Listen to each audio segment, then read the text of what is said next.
Assalamualaikum warahmatullahi wabarakatuh. Waalaikumsalam. Waalaikumsalam.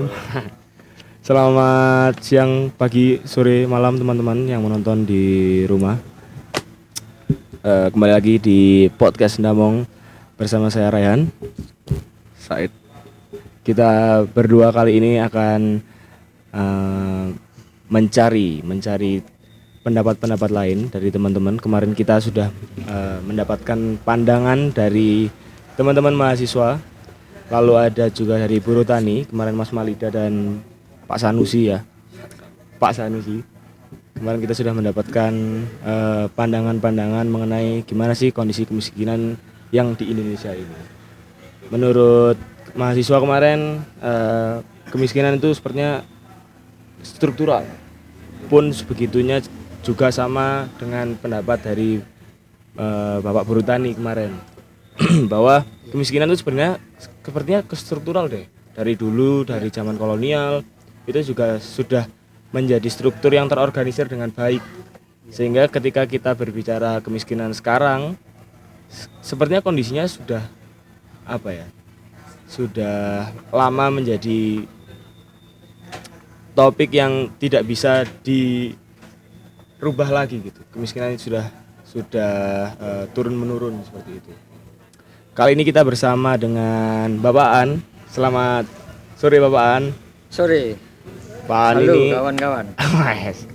Pak An ini adalah salah satu penjual buku, pemilik toko kios buku. Namanya apa Pak?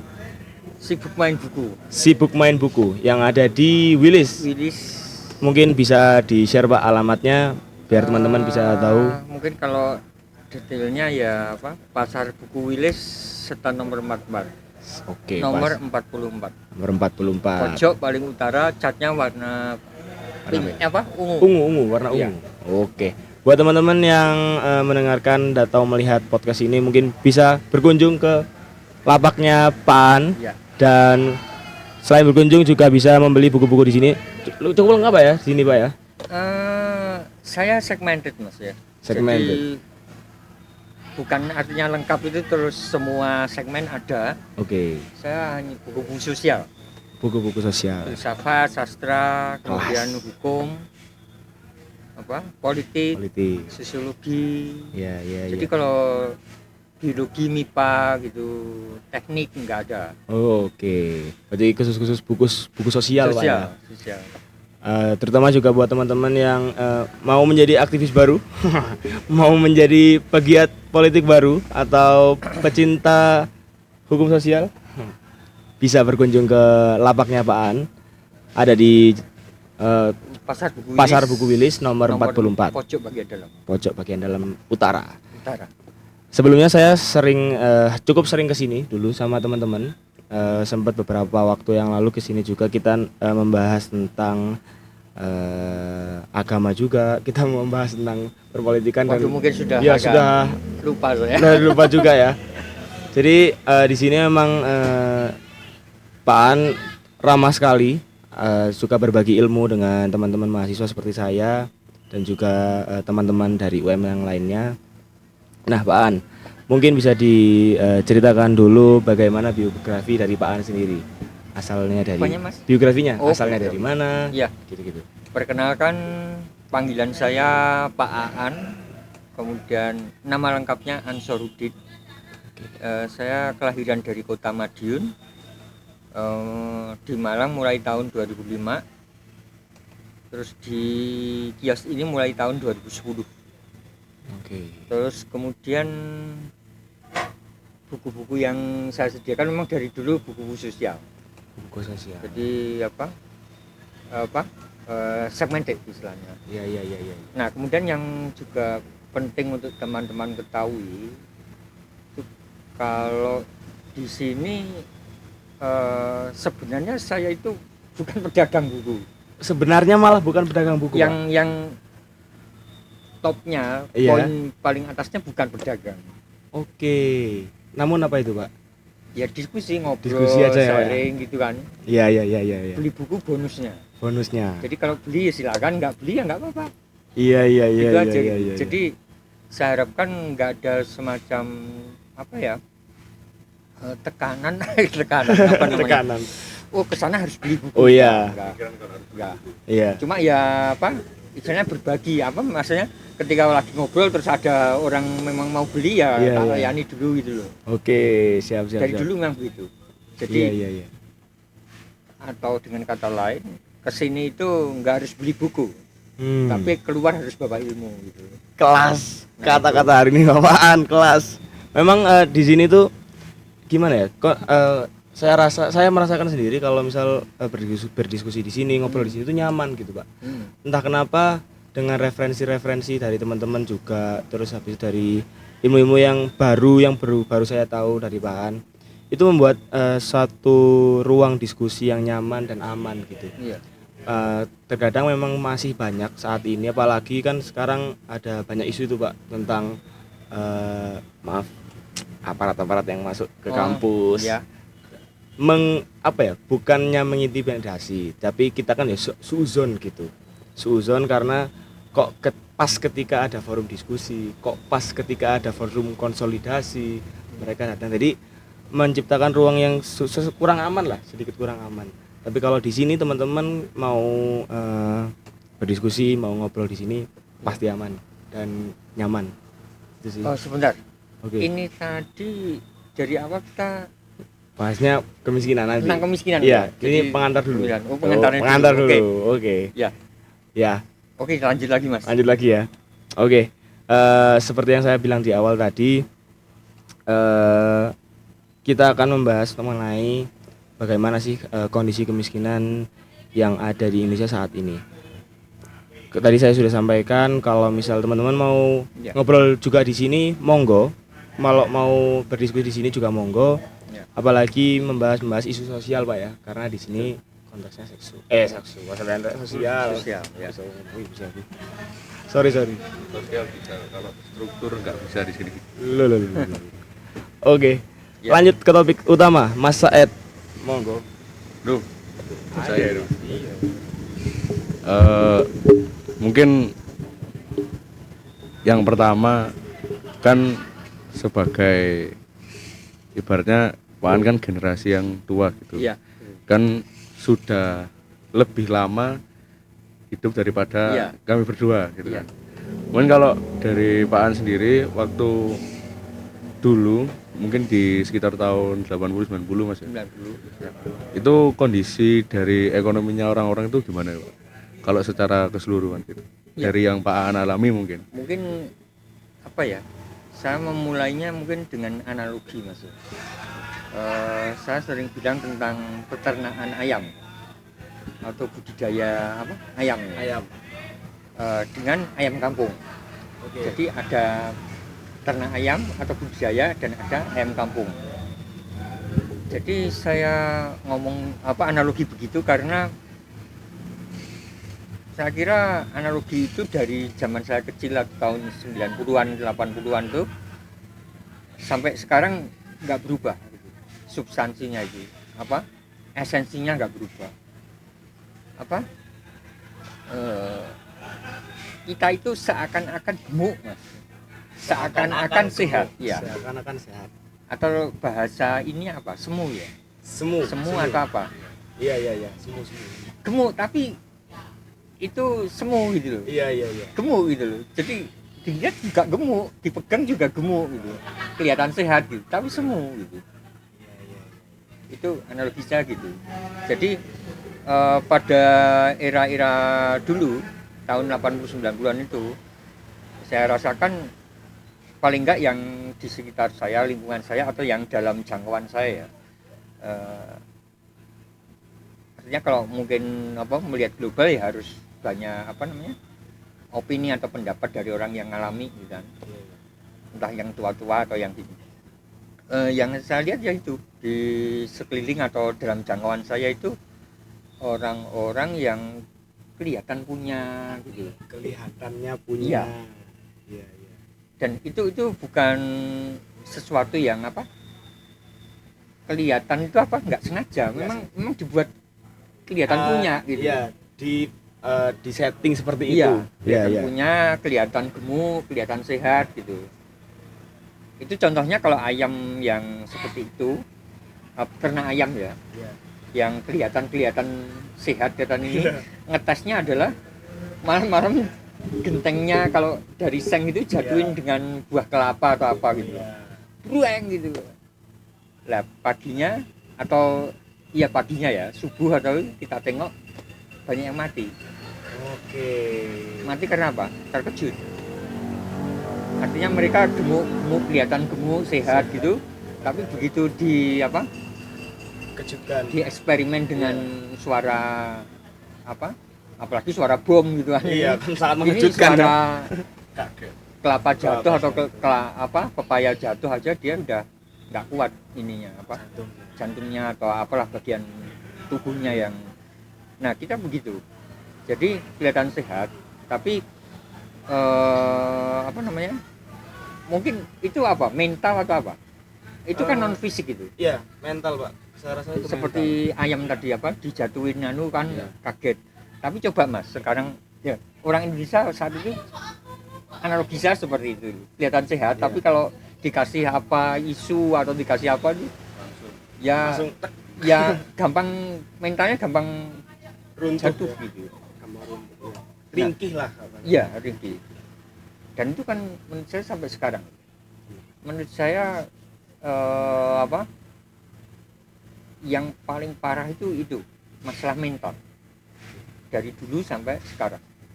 Dari yang sudah tua-tua maupun yang anak generasi apa Z gitu, itu mentalnya saya kira yang kita itu memang seakan-akan dihancurkan dari dulu sampai sekarang gitu. Nah itu pengobatannya evolusioner Mas, lama, tapi harus dimulai gitu, Harus. Iya, konsisten gitu dan komitmen itu dia, konsisten dan mental, komitmen. gitu ya. Jadi nanti kalau nggak dimulai dan nggak konsisten ya semua penyakit sih, semua dampak-dampak lain muncul gitu. Yang kabur aja dulu, yang apa? Iya. Apa banyak sekali lah kalau Banyak, itu, banyak. baik materi maupun non materi gitu. Jadi kabur aja dulu nggak sederhana hanya masalah apa ingin keluar negeri, ingin Betul. sekolah gitu. Itu ya termasuk struktural juga sebenarnya. Itu. Misalnya mahasiswa saya tanya atau diaspora saya tanya, ada beberapa yang saya kenal gitu. Apa namanya? Saya itu cinta Indonesia. Gitu. Yang saya tidak cinta itu penyelenggaraannya. Gitu.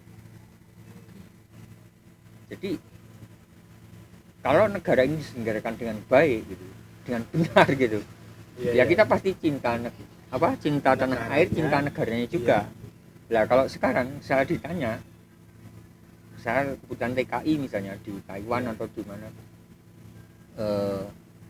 saya tetap cinta Indonesia, keluarga saya juga di Indonesia, tapi saya harus pergi ke Taiwan karena saya kalau di Indonesia gaji saya 2 juta misalnya, sementara di Taiwan 13 juta. Iya. Dari aspek itu aja coba kalau disediakan pekerjaan dengan gaji 13 juta, saya pulang kok. Ya mending kerja di dekat keluarga. Iya. Yang penghasilannya sama. Nah, tapi penghasilannya cuma 2 juta, bukan nggak bersyukur ya. Tapi saya kan punya orang tua, Benar. pengen memperbaiki rumah orang tua. Iya, iya. Dan ini anak muda masih bujang gitu Mas. Iya, iya. Itu aja masalahnya ya di kita kan sangat memikirkan soal itu, keluarga itu loh. Lain kalau di barat mungkin umur 20 dilepas 20 gitu tahun ya. udah mikir dirinya bener gitu. Sendiri. Orang tua sudah kayak apa? Punya kehidupan sendiri, ini kehidupan sendiri paling Bener. ketemu pas Hari-hari apalah gitu, besar hari atau apa, ya. libur atau weekend atau apa gitu aja. Lebih kelihatan apa? Kayak bukan mekanis tapi apa? Teratur. Ya baik juga sebenarnya. Kalau Indonesia itu emosional. Oke. Dan kita kalau membandingkan bagus emosional apa bagus teratur gitu, menurut saya nggak ada yang lebih jelek, semuanya bagus, tinggal Semuanya konteksnya gitu. Benar. Tergantung penempatannya di mana. Ya kalau di Indonesia yang biasa emosional dikit-dikit nangis, dikit-dikit Marah, misalnya dikit-dikit apa ya. ditinggal pergi haji aja udah nanti gimana selama bapak pergi haji kita yang apa masakin siapa yang Iya, iya, udah iya. kayak kiamat aja gitu loh. Nah itu yang apa apa namanya, kembali ke masalah apa tadi. Soal struktural tadi ya. Ya kita susah untuk berbeda pendapat mas dalam hal itu. Saya pun misalnya disuruh nggak struktural ya memang struktural kok. Iya, masalahnya Kemiskinan itu yang apa? iya loh. Yang apa namanya? Menghegemoni, mendominasi itu struktural gitu. Kulturalnya ada gitu. Tapi kulturalnya itu dicaplok atau didominasi oleh strukturalnya gitu. Jadi kayak orang kan ada orang yang apa? Kenapa nggak kerja tuh? Apa malas atau ini kan wah nasibnya memang miskin gitu kan. Iya. Ada yang ini Pak, mungkin kayak hanya menerima ya namanya juga hidup saya gini Mas. Tapi sekarang gini Mbak, Gitu. coba ya Ini 10 orang Indonesia tukang becak disuruh kerja di Australia atau apa sebagai semacam itulah tukang becak atau ojek atau apa gitu. ya. Ya berhasil di sana. Tapi kalau di Indonesia enggak, tetap miskin gitu. Berarti mereka sudah bekerja, Iya, sudah apa? berusaha Enggak kultural gitu. Iya. Artinya dia rajin, enggak malas gitu. Tapi hasilnya tetap Segitu-gitu empot-empotan aja, gitu. iya. Gitu aja, tetap miskin gitu. Iya, iya. Tapi coba orang bule ke Indonesia Waduh. jadi apa? Pelayan bar atau apa gitu, Iya. gajinya udah tinggi. Jauh, Terus iya. dia sendiri dari negaranya udah mungkin dikirimi keluarganya atau punya uang juga cukup gitu. Benar. Dengan kurs yang gede ya Gede. katakan gitu. Nah itu yang menurut saya dari contoh-contoh tadi itu soal struktural banget gitu. Benar. Apa yang membuat kenapa di Indonesia dia tetap miskin, tapi kalau dengan keterampilan yang sama, dengan jenis pekerjaan, dengan fisik yang sama, Iya. hasilnya lebih baik gitu. Dan saya juga sempat ini Pak dengar ini kata tadi Pak An juga waktu itu kita nggak bisa kaya dari rupiah. Kita nggak bisa memperkaya diri dari rupiah. Tapi kalau kita memperkaya diri dari dolar, dari Iya. apa, itu Kan pasti berarti bisa. kabur aja dulu. Nah itu dia. Ya kan? Oke solusi hari. Kan nah, saya kira kabur aja dulu itu juga bukan sekarang ya. Bener. Ya mungkin sekarang viral atau apa. Viral. Tapi sejak bahkan zaman saya kuliah ya tahun 95-an gitu. Bahkan ketika sebelum reformasi itu pun sudah apa? Marak ya. Contoh kakak saya, kakak apa namanya? Kakak tingkatnya. Oh iya. Kakak SMA. Itu dia sudah ingin ke Jerman dan nggak pulang gitu. Misalnya. Sudah ada keinginan itu dari Iya. tahun 95-an ya. Karena dia nggak yakin kalau apa, karena juga ada lah cerita-cerita Iya. yang bukan cerita katanya gitu, Benar. tapi entah temennya entah saudaranya gitu sudah S2 atau punya keterampilan ahli nuklir atau apa gitu di Jerman atau di negara Eropa, pulang ke Indonesia dikasih kerjaan kantoran gitu loh. Sayang sekali ya emang. Iya kan biasanya Eman. kerja-kerja apa penelitian Iya, tentang research. menggabungkan ini dan ini atom-atom atau fusi energi Iya. dari apa nuklir itu menjadi rumah tangga apa yang safe gitu kan, misalnya untuk PLTN atau untuk apa baterai atau apalah pokoknya gitu, Iya. bisa menggerakkan ini dan itu setingkat rumah-rumah gitu kan. Iya. Lah sekarang kok Balik disuruh ke tanda Indonesia. tangan, iya. Kembali Apa? ke Indonesia. Proposal, Iya. berkas-berkas gitu. Ya. Monggo. Analisis Iya sense. teman-teman. Waduh, nggak ada, Mbak. Jadi kita di sini nyantai banget aja. Seperti ngobrol-ngobrol pada umumnya aja. Pada biasanya kayak biasanya. Alamiah. Ya berarti solusinya itu nantinya harus ke situ, ke strukturnya harus dirubah. Itu mungkin saya juga sering dengar berita dari dulu, terutama penerima beasiswa LPDP, beasiswa luar negeri yang dibayar pemerintah itu jarang banget ada yang mau pulang. Bahkan sempat waktu itu kan kita juga tahu Pak Habibie, Ya. waktu di Jerman kan benar-benar dihargai banget, Ya. sedangkan di Indonesia benar dilepeh aja gitu. Iya. Itu kan seperti bukti nyata kalau misal memang secara struktural negara kita cukup buruk. Betul. Jadi kalau saya menjelaskannya itu gini loh Mas. Kalau orang beragama itu ada nawaitu ya. Ada nawaitu. Niat ingsun apa ya? Iya, niat ingsun. Aku niat entah apapun, mau Iya. jalan kaki, mau cari rezeki, mau Iya. salat, mau makan, mau apa, ada niatnya Nawaitu. gitu kan. Doanya dan sebagainya kalau agama. Nah, ini masalahnya penyelenggara negara itu tidak punya yang itu apa namanya Niatnya. nawaitu yang atau dalam bahasa luarnya yang setahu will, Iya. nggak ada will.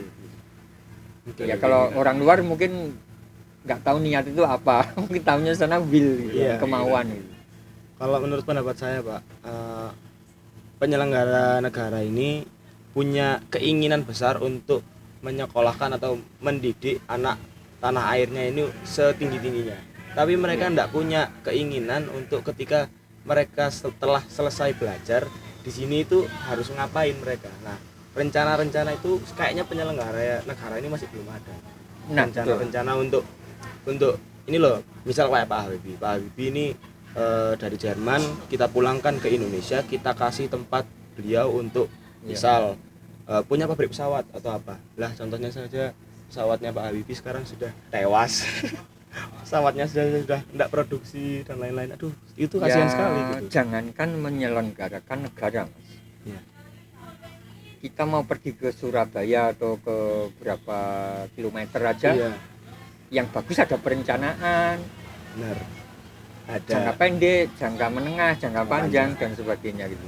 Ada blueprint dan sebagainya. Nah. Kalau yang lebih keren-keren gitu ya. iya. Bukan hanya keren sih, memang harusnya begitu kalau mau perjalanan atau rencana itu bisa terukur gitu kan, bisa dievaluasi, bisa ini, bukan kemudian ayo ke Surabaya gitu, terus pergi ke depan naik truk, terus nggak tahu kelempar ke Kediri, terus Iya, nggak jelas gitu loh, enggak jelas. baru setelah 1 minggu baru nyampe Surabaya gitu. Yang penting kan nyampe, iya, tapi kan nggak terukur itu. Misal Benar. ditanya berapa hari, harusnya kan logikanya kalau Surabaya mungkin hanya 2 jam gitu kan angkutan. Nah ini kok sampai 3 hari 3 gitu. hari, Ya seminggu. karena semuanya nggak terencana, semuanya mengalir di istilahnya. Dapat truk ya naik truk, dapat bus ya naik bus gitu. Sehingga nggak jelas berapa hari, berapa lama, terus uang biayanya butuh berapa gitu. Semuanya nggak ada ininya apa? Misalnya studinya atau apanya gitu. Nah, apalagi negara gitu. Jadi kalau seperti menyelenggarakan negara dalam hal yang sederhana tadi apa? Terakhir kita ngobrolin apa tadi? LPDP. Jadi bukan hanya rencana menyekolahkan mahasiswa, membiayai mereka. Semuanya harus sudah direncanakan dari awal, entah pra, Iya. saat berjalan dan pasca gitu. Iya. Gitu. Jadi seakan-akan yang kelihatan tuh waktu berangkatnya kayak dipikirkan dengan matang, tapi Iya. setelah pulangnya sak geleme itu. Sak entuke atau apa. Iya. Nol lah. Iya. Nggak ada Padahal itu perencanaan. harus dipikirkan kan apa? Nanti pulang kerjaan untuk anak yang kuliah kita beasiswa ke pertanian itu gini. Terus dia akan terintegrasi Iya, dengan harusnya ini, gitu. harus gitu semua. Harusnya gitu, iya. Ini cuma dikeluarin, dibiayain, pulang Enggak di tahu. PNS-in aja gitu loh. Langsung PNS. Iya, Solusinya PNS. langsung PNS aja. Terus wis. tahu-tahu sudah yang penting kerjanya di ruangan, Iya. tiap hari ikut upacara atau apa gitu kan. Iya. Terus nanti tiap bulan akhir bulan gajian. Nah itu yang saya kira menurut saya negara ini istilahnya cair gitu, apa mengalir Selalu tapi mengalir. dalam pengertian yang negatif gitu. Iya. Terlalu santai. Sama ini Pak, saya itu ini sebenarnya sama kayak konsepnya dari tren. Jadi Iya. tren di sosial media itu sebenarnya orang Indonesia itu telat. Jadi tren maker atau pembuat tren itu mesti dari negara-negara maju seperti Amerika, Cina. Nah, sedangkan di Indonesia itu cuma mengikuti. Nah, sama halnya kayak aspek-aspek yang lain. Contoh teknologi, pabrik-pabrik baterai, pabrik Iya. mobil listrik. Sekarang Indonesia itu baru mengikuti. Padahal kita itu punya kekayaan alam yang sebenarnya bisa dimanfaatkan dari dulu dan kita itu sebenarnya bisa jadi pelopor. Tapi kenapa kok kita telat terus malah mengekspor barang mentah yang akan dikelola sama pabrik-pabrik yang di sana. Nah, menurut saya kenapa saya enggak bingung ya. Saya enggak tahu kenapa kok dari dulu yang bapak-bapak, ibu-ibu di atas sana enggak pernah kepikiran untuk ini loh, kita itu sebenarnya bisa loh jadi pelopor atau kita itu bisa jadi trendsetter juga. Nggak harus mengalir mengikuti negara-negara seperti Korea, seperti Cina, seperti Jepang ataupun Amerika. Jadi kenapa ya Pak kok bisa nggak pernah kayak ada kemajuan yang signifikan gitu? Itu kalau dari apa? Secara individu atau person itu menurut saya loh ya, itu masalah mindset. Jadi memang dan mindset itu juga dari pendidikan. Semua akar itu dari pendidikan, Mas. Baik untuk mindset, untuk keterampilan, semuanya dari pendidikannya harus beres dulu. Nah, pendidikan kita masih gagal carut marut nggak karuan. Ganti menteri, ganti kebijakan, ganti rezim, ganti kebijakan. Ganti kurikulum gitu lagi, Pak. Kita sekarang kurikulum itu. apa ya? Kurikulum terus apa?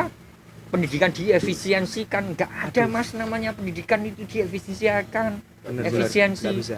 Gitu loh. Pendidikan itu bukan ngasih makan perut, itu ngasih makan otak peradaban untuk ratusan tahun gitu. Setuju. Yang harus diefisiensikan itu yang urusan perut aja, urusan yang CPT gitu, raja-raja itu. Tapi kalau urusan otak, urusan peradaban itu jangan efisiensi. Lah ini kok diefisiensikan malah makan gratisnya diutamakan. Jadi mengutamakan kekenyangan. Nah, ya kelihatan yang kita pelihara oleh penyelenggara negara itu ya perut ke bawah gitu, bukan perut ke atas istilahnya. Jadi dengan begitu ya bisa dibayangkan itu masyarakat yang otaknya diisi oleh perut ke bawah itu seperti apa. Ya pasti otaknya penuh dengan selangkangan. Indonesia kan selangkangan. Pasti itu selalu. Pemerkosaan, pencabulan, pelecehan gitu. Itu karena yang dipelihara mindsetnya oleh perut negara ini adalah perut ke bawah gitu. Itu program selangkangan terus apa? Kebendaan itu loh. Kebendaan. Baru dapat uang berapa miliar aja langsung beli apa? Mobil, Ferrari 3, beli apa? Rumah mewah berapa gitu kan. Nah, sementara orang-orang luar yang menurut saya ya di wilayah itu sudah selesai gitu kan. Itu bahkan triliunan bukan miliaran gitu. Tapi dia kemana-mana ya naik mobil Avanza lah. Iya biasa aja gitu ya. Gitu kan. Sepatunya sneaker gitu kan. Terus di rumahnya nggak ada parkir mobil mewah bertumpuk-tumpuk gitu. Iya. Kenapa? Ya itu. Mobil itu kan untuk mobilitas ya, apa? Bener. Transportasi itu untuk mobilitas itu. Fungsi utamanya memindah orang dari atau barang dari satu tempat ke titik lain gitu. Hanya itu fungsi yang paling utama gitu. Bahwa itu dibuat begini dan begitu itu kedua ketiga apa? Istilahnya estetika atau apa? Sekunder, gaya atau apa tersier. Tapi yang pokoknya mindah. Nah, misalnya saya penghasilan saya triliunan, tapi untuk saya pindah ke titik sana, ke kota sana dengan naik mobil Avanza selesai ya udah toh. Kenapa harus Ferrari? Kenapa harus Rubicon? Nah, teman-teman harus cermati ya. Apa? Nggak ada kayaknya negara yang apa? Fasilitas ya. Apa? Entah kendaraan dinas, entah seragam, entah baju, entah rumah, itu segila Indonesia gitu loh. Iya juga sih itu. Masa kepala dinas atau apa itu harus mobilnya naik, Rubicon harus gitu. naik yang mewah-mewah gitu. Malah kalau sampai saya waktu itu pernah dengar bahkan orang-orang itu sampai bingung kalau misalnya pejabat itu mobilnya enggak mewah. Padahal kan itu yang seharusnya terjadi, kok malah itu yang dibingungkan. Jadi waktu itu ada pejabat cuma naik mobil apa R3. Jangan mau pejabat yang lain Fortuner. Iya. pakai Lexus gitu loh. Mana kan seharusnya pejabat ya pakai R3 gitu. Betul.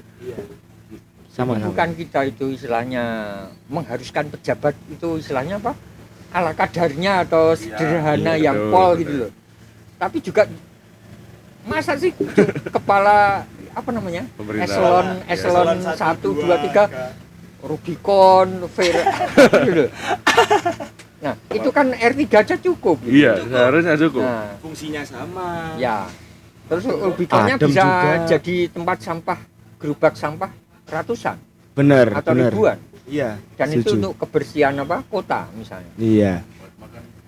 Waduh. Nah, dari aspek itu aja, maksudnya untuk dinas-dinas itu sudah kelihatan betapa kita itu memalukan menurut saya loh. Moralnya itu enggak apa? Kayak enggak ada empati sama sekali. Duh, iya lagi. Gitu. Iya lagi. Lu bayangkan naik Rubicon ke daerah kumuh misalnya, itu terus apa Aduh. gitu loh. Ininya apa nilainya itu? Iya, enggak bisa dipetik gitu nilainya. Enggak bisa. Terus mau nyumbang beras 10 kilo gitu, naik Rubicon di tempat kumuh gitu. Aduh. Dengan naik R3 ngasih beras 10 kilo kan sama kan? Sama. Dan malah terlihat jauh lebih Iya, etis. lebih etis. Lebih etis. Nah, itu baru soal kendaraan, belum soal seragam, tunjangan-tunjangan yang lain gitu. Iya. Nah, saya mungkin ada seorang kepala daerah yang sekarang lagi viral ya. Sinten niku? Kalau nggak salah di barat sana. Oh, Pak Dedi Cahyadi. Ya, itu paling nggak Dedi Mulyadi. menurut saya Dedi dia Mulyadi. itu bisa mengedukasi gitu dalam hal ini. Iya. Kita kan nggak tahu tuh apa pengeluaran untuk para pejabat itu berapa. Tapi dengan beliau seperti itu kita jadi tahu gitu. Bener. Contoh dia mengatakan anggaran untuk baju dinas atau berapa miliar atau berapa. Iya. Saya minta Potong. dibelikan gerobak apa sampah tadi Ya. atau apa gitu. Jadi ribuan katanya. Aduh. Terus untuk memperbanyak apa? Pasukan kuning ya. Pasukan kuning. Sampahnya. Iya. Nah, saya baju begini ya sudah cukup gitu. Bener. Nggak perlu miliaran itu. Nah, Iya. nanti mungkin yang lain Iya. dia ke luar negeri atau anggaran dinas atau apa itu, Iya. dia bilang potong. Hmm. Saya nggak perlu belajar apa namanya, mengalirkan air apa gitu, nggak perlu ke Turki atau kemana gitu. Iya, benar. Yang menghabiskan mungkin Biaya ratusan anggaran juta. ratusan atau miliaran. Miliaran. Nah, seperti itu. Nanti kita jadi tahu, rakyat jadi tahu atau cerdas, Iya. semoga gitu. Semoga. Bahwa mereka juga perlu literasi tentang itu, literasi tentang pejabat itu pengeluarannya begini gitu. Sementara kalau mereka mungkin belajar dari buku mungkin ya nggak sempat atau nggak mau gitu kan. Benar. Tapi dengan ada ini kan istilahnya orang di dalam tapi dia Berani membuka anunya, gitu. Iya. Rahasia dapurnya Rahasia gitu kan. dapurnya. Tapi ini publik. Ini kan Iya. untuk publik. Untuk Bukan rumah makan membuka rahasia Dapur, rumah resep, makan. resep Iya. gitu. Kan yang dia sampaikan hal yang memang kita harus tahu gitu, Iya. rakyat. Wajib tahu. Nah, seperti itu Mas saya kira. Ya. Jadi apa kemauan itu atau niat tadi saya katakan kembali ke awal itu tidak ada. Hampir semua yang entah dia aktivis, entah dia orang baik, entah dia orang speak up itu apa? Vokal. Tapi kalau sudah di dalam sistem, di dalam penyelenggara pemerintah langsung berbalik gitu. Langsung diam. Minimal ya nggak bisa apa-apa atau diem, maksimal malah berbalik apa ya dulu saya peduli terhadap orang miskin, kalau sekarang kalau ada orang miskin menghalangi saya tendang gitu kan, saya Iya, pejabat ya sekarang gitu. Oh, aduh. Arogansinya langsung keluar ya ketika Ya, jadi pejabat. saya kan kepentingan negara gitu kan. Gitu. Maunya gitu. Padahal saya dalam hal ini ya mau negara mau ini di atas semuanya itu adalah kemanusiaan paling tinggi kan. Mau Anda seorang polisi, mau Anda seorang ahli hukum, seorang dosen, seorang apa? Iya. Paling atas itu Anda nggak bisa mengatakan saya gubernur atau saya ini. Apakah Anda punya kemanusiaan atau enggak gitu aja? Jadi Iya. jangan kemudian setelah jadi pejabat itu apa namanya menggusur atau apa namanya Ah, menendang orang menendang miskin orang miskin. untuk pembangunan, untuk negara, untuk ini gitu. Iya iya. Kacang lubang kulit. Iya iya. Saya rasa